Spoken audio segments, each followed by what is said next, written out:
sonlu şəkildə göstərilə bilər. Uşaqlar, birbaşa məxrəcinə qaçmayan kəsrin, ola bilər ki, məxrəci sonlu şəkildə göstərilən olsun, amma sürəti ya da olmasın, fərqi yoxdur. Amma sürətində ixtisar olunan bir ədəd varsa, onu mütləq şəkildə birinci ixtisar eləmək lazımdır. Mən baxıram buradan birinci kəsrə, 80-də 17-yə. 17 ilə 80 ixtisar getməyəcəyinə görə birbaşa 80-in vuruqlarına ayıra bilərəm mən. 80-i bölürəm 2-yə, düşəcək 40, bölürəm 2-yə, düşəcək 20, bölürəm 2-yə, düşəcək 10, bölürəm 2-yə, düşəcək 5, bölürəm 5-ə, düşəcək 1. Baxıram ki, ancaq 2-lər, 5-lər qurulub bura. Deməli, mən bunu sonlu şəkildə göstərə bilərəm. Yəni, buna bir işarə qoyaq, göstərə bildik. İkinciyə baxıram. 250 və 23. 23 sayda olduğu üçün ixtisar getməyəcəklər. Onda gedirəm 250-ni vuruqlarına ayırmağa. 2-yə böləndə 125. 125 5-ə böləndə 25. 5-ə böləndə 5. 5-i də 5-ə böləndə 1. Baxıram ki, ancaq və ancaq 5-ləri var, bir də 2-ləri var. Deməli, bunu da göstərə bilərəm. Baxıram bu hissəyə. 192 ilə 15 var. Baxıram ki, bunların hər ikisi 3-ə bölünür. Mən də bunların hər ikisini 3-ə bölərəm. Bir dənə sonuncu kəsri dəyişim. Əvvəlki ilə eyni alınmasın.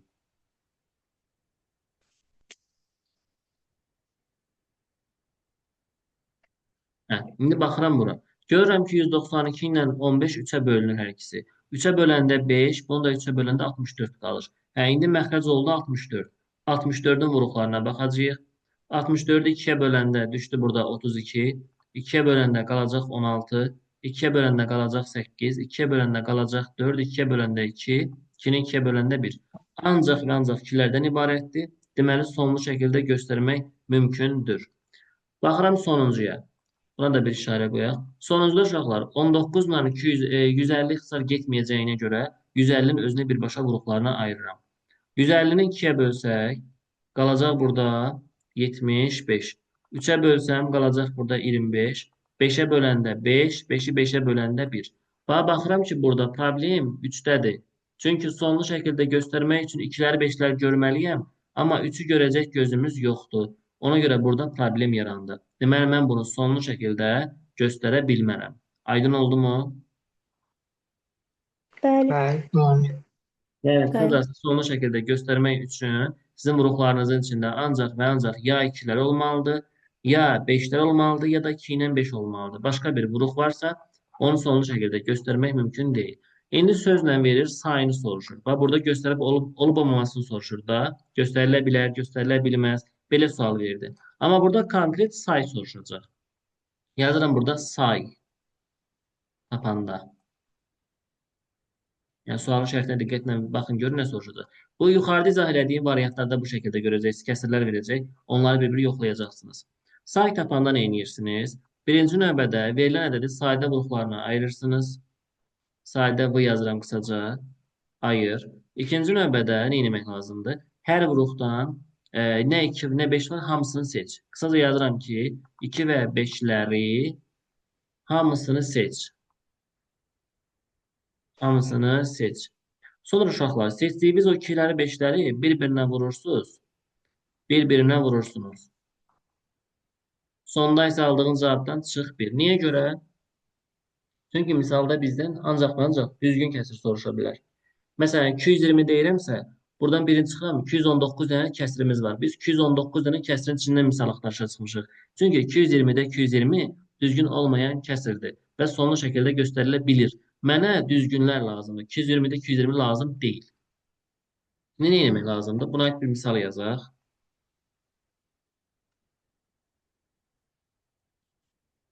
Deyir ki, məxrəci olsun 360 olan düzgün kəsirlərdən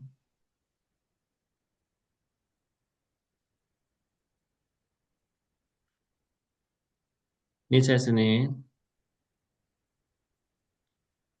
sonlu, onluq kəsir şəklində göstərmək olar. Deməli, nə edəcəm? Bizim qaydamız yuxarıda var, sıralama var da. Birinci sayda vuruqlarına ayırırsınız.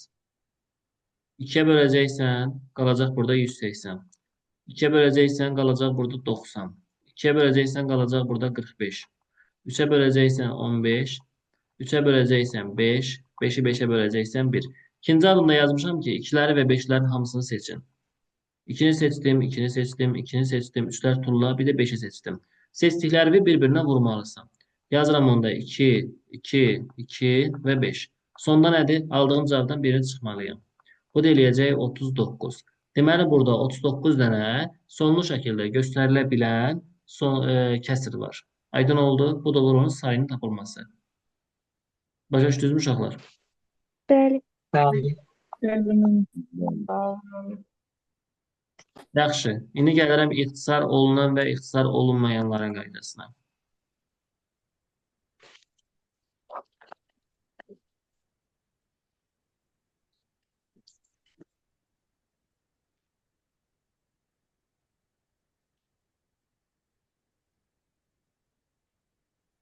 İxtisar olunmayan kəsirlərin sayı.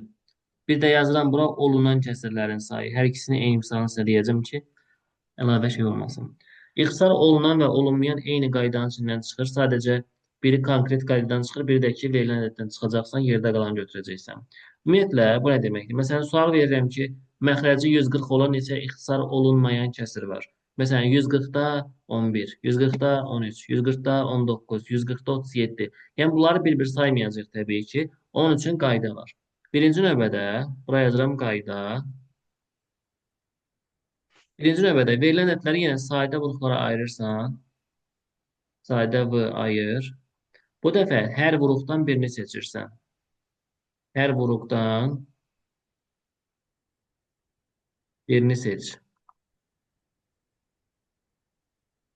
Üçüncü adımda isə gətir bu düsturda yerinə yaz, cavabı tapmış olacaqsan.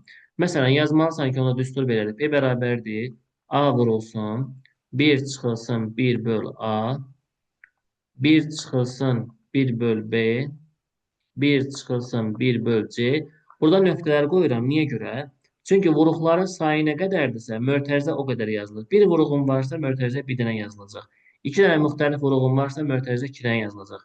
3 dənə vuruğun varsa, deməli mötərizə 3 dənə yazılacaq. Yəni bu şəkildə yanaşma eləyəcək. Bu tapdığınız cavab, bu P düsturu sizin ixtisar olmayan kəsirlərin cavabıdır. Çünki bu qayda qarşılıqlı saydənin qaydasıdır. Kəsirlər də qarşılıqlı sayda olanda sürətində məxrəcə ixtisar olmurlar. Məsələn, 5-də 7. 5 ilə 7 nəyə bölünür? Heç nəyə. Deməli, bunlar qarşılıqlı saydədirlər, ixtisar olmayan kəsirlərdir. Bu da deməli ixtisar olmayanın qaydasıdır. Olmayan yazıram birbaşa bura. İndi gəlin buna nümunə yazalım. Nümunə. Deyirəm ki, məxrəci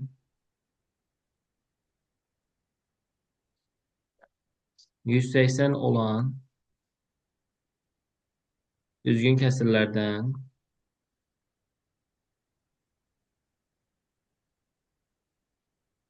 neçəsi ixtisar olunmayandır? İxtiyacdan qısaca.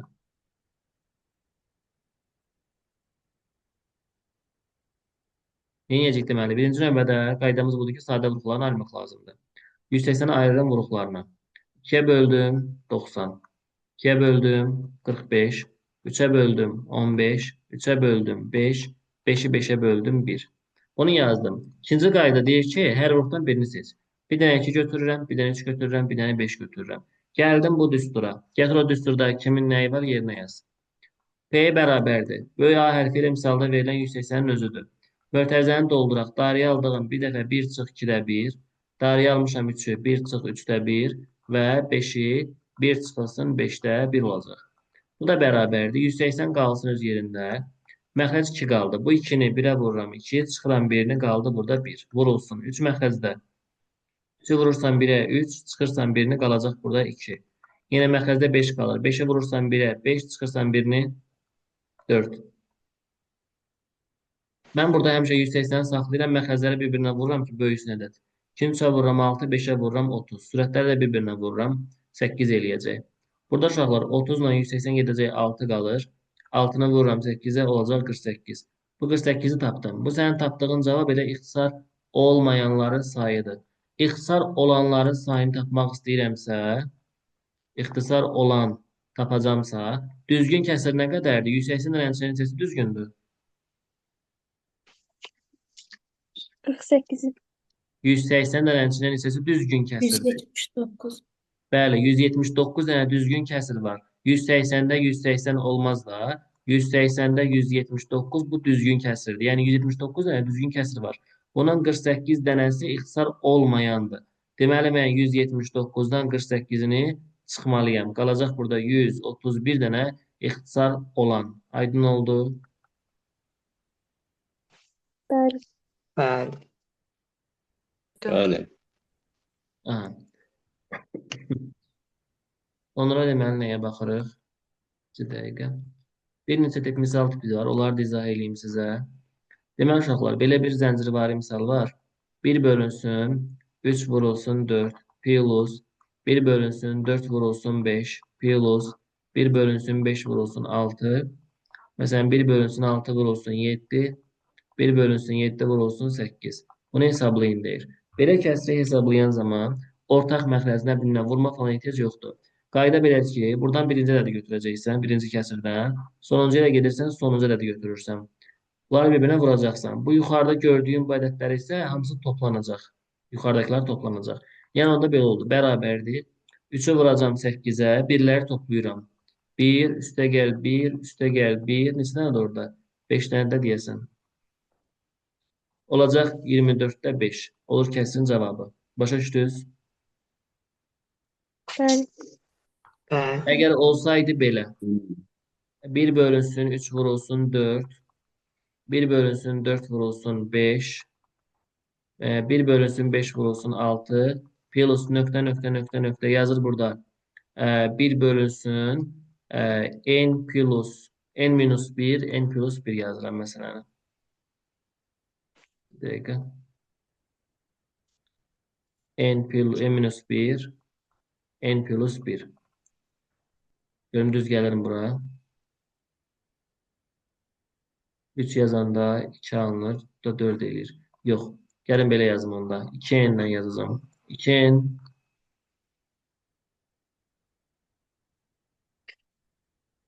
-1 sonra bir də 2n yazıram. Düz gəlirim bir dənə baxım görüm.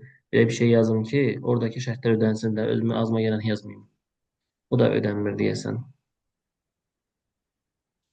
Gəlin ən yaxşısı belə eləyim də mən. Yəni gözləyin. Birinci hərfimi yazım, ondan sonra misalımı qurum. Yazırım bura. Üzrü sayım. N plus 1 bir də vurulsun. N plus 2 yazıram. Belə yazarım ən yaxşısı. N-in yerinə elə bil 1 yazanda bura 2, bura 3 eləyəcək. N-in yerinə 2 yazanda bura 3, bura 4 eləyəcək. N-in yerinə 3 yazanda bura 4, bura 5 eləyəcək. Neysə bu formada davam eləyəcək də. Nöqtə nöqtə belə getdi. Qaydamız necə olmuşdu? Başdan birinci kəsirdən sondan sonuncunu götürürdük də. Yəni buradan 2-ni götürəcəyik. Buradan da bunu götürəcəyik. Bunlar öz yerində. Sürətləri də toplayacaqsan. Sürət deyəni toplayanda müəllim 4 dənə 1 var, 4 yazacağım. Elə şey yoxdur. Mən nə bilim bu nöqtələrin arasında nə qədər ədəd var.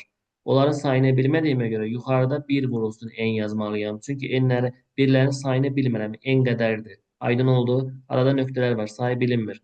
Deməli, məxrəcdən 2-ni vuracağıq n üstə gəl 2-yə. Sürətdəki birləri toplayanda 1, 1, 1, 1, 1 olacaq. Bir dənə 1 vurulsun n. Yuxarıda alınır n. Aşağıda isə 2n plus 2. Bu şəkildə. Başa düşdünüz? Bəli. Bəli. Bəli. Bəli. Sonra belə bir misal versən eləyərik bəs. Deyirəm ki, A bərabərdir 4-də 1, üzərinə gəlinsin 7-də 3, üzərinə gəlinsin 17-də 8, plus 23-də 17 və olarsa, qısaca yazıram belə, olarsa 4-də 3, üzərinə gəlinsin 7-də 4, üzərinə gəlinsin 17-də 9, üzərinə gəlinsin 23-də 6 cəmini A ilə ifadə edin.